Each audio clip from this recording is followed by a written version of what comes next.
When writing our Constitution, our founders declared a set of goals that they wanted the American government to achieve.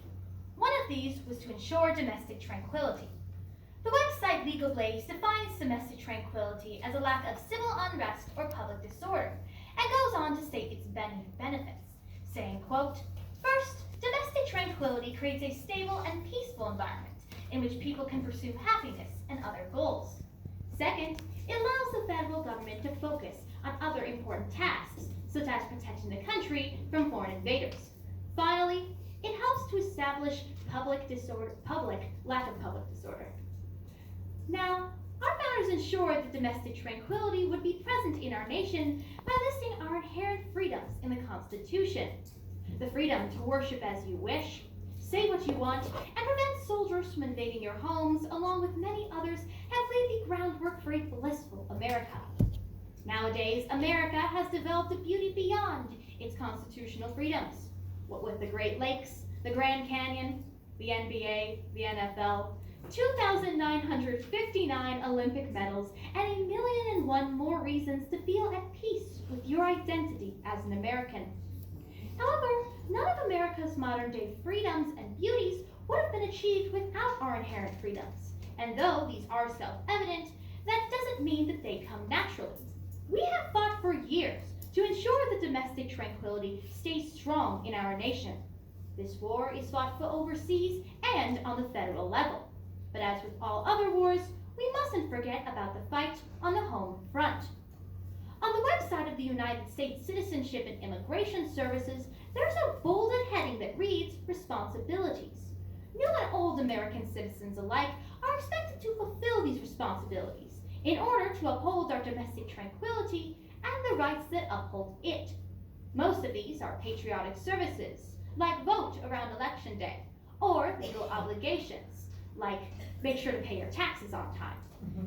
However, there is one responsibility that stands out among the rest, as we may not even consider it necessarily American. Respect the rights, beliefs, and opinions of others. Just because this is a piece of kindergarten wisdom doesn't mean that it is any less important in ensuring that domestic tranquility stays strong. Imagine for a minute that you live in a country in which the majority of people do not respect and actively reject your rights, beliefs, and opinions, and you feel like you are constantly walking over a field of eggshells, lying over a landmine of anger. You aren't exactly tranquil. This is a dreadful scenario that no one wants to live through, but unfortunately, there is increasing evidence that this scenario has become the daily American experience. An epidemic of anxiety has taken root in American soil, causing distrust among strangers, friends, and family alike. This epidemic is not caused by a stray mosquito, a failed experiment, or a nuclear explosion. Its cause is politics. One needn't look far for examples of how deep the political root has sunken into everyday American life. Late-night talk shows are filled with a plethora of tongue-in-cheek satires about modern-day political happenings. The streets of a car-dependent nation are covered with bumper stickers summarizing complex issues in witty taglines. The lawns are covered in signs, the streets filled and shops filled with political merchandise. And the internet is covered in quotes, jokes, memes, songs, and furious rants. And for every inch that the political root grows, the controversy surrounding it gets larger, and the voices grow louder. Shockingly, the true root of the political dilemma isn't actually politics. It's a phenomenon known as affective polarization, or the tendency to view one's own political party in a positive light while viewing the opposition negatively. Over time, affective polarization has changed the average political debate into less of an actual discussion and more of a team battle.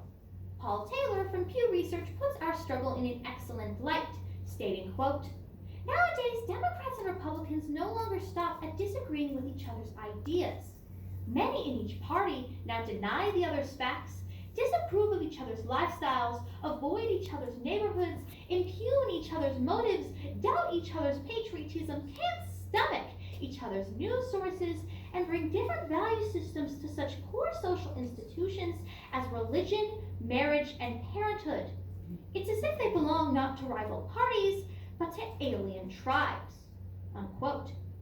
Additionally, a study by American National Election Studies asked members of both parties to rank their feelings about their opposition on a scale of 0, very cold, to 100, very warm. In 1978, the average rating that a Democrat gave a Republican was a 48, and reps gave Dems a 46. In 2000, the scores were still relatively high, with Republicans ranking their opposition at a 38 and Democrats giving theirs a 42. Then, the 2020s reared their ugly head. The average rating that a Democrat gave a Republican was a measly 22, and Republicans ranked Democrats at a 16. Even worse, 48% of Republicans and 39% of Democrats ranked their opposition at a 0 out of 100. How many people are there in your life for whom your disgust is so high and your sympathy so low that you wouldn't even bother to give them a singular point? The list probably isn't very long, and yet 40 to 50% of people on both sides of the political spectrum proudly denounce half of the country, knowing nothing about them except a brief label of their political views. And this isn't just an estimation of hate either. These results are being put into practice. According to Pew Research, 2/3 of consistent conservatives and 1/2 of liberals say that most of their friends share their political views, while 39% of Trump supporters and 48% of Biden supporters say that they have no friends who support the opposing candidate. And this is not a simple coincidence, ladies and gentlemen. This large of a lack of ideological diversity is only a result of years of us cherry-picking our friend groups, not on compatibility or common interests, but on political party lines alone. A more troublesome example of this lies in an NPR article by Tobias Smith that gives multiple examples of people cutting off others from their lives, friends and family alike, on the basis of political differences alone.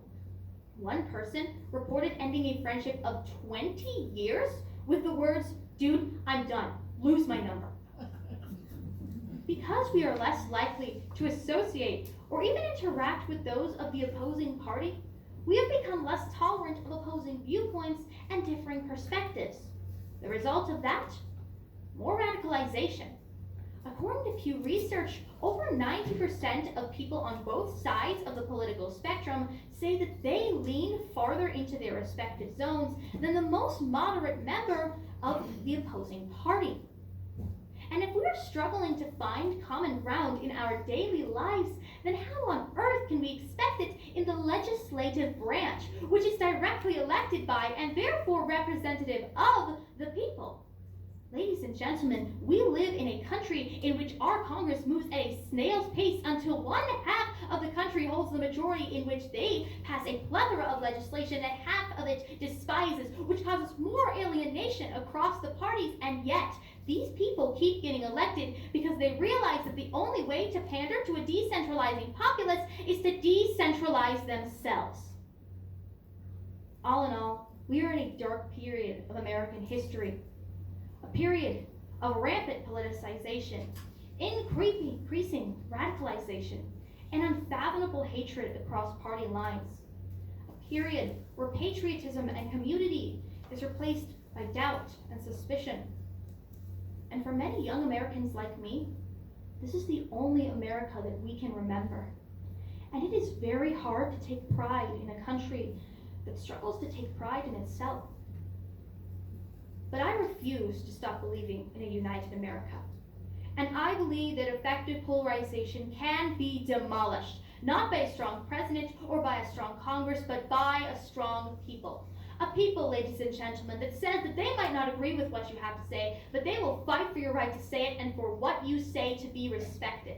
A people that seeks to understand one another's experiences and views instead of making rash judgments about each other's based on political labels alone. A people that seeks not to undermine but to understand and to compromise when they cannot convince. A people that says that though we may disagree on how this country should be run, we live in a country founded by we, the people, and it's therefore us, the people's responsibility to live and thrive in a country in which every single person's rights, beliefs, and opinions are given the respect that they deserve. Thank you.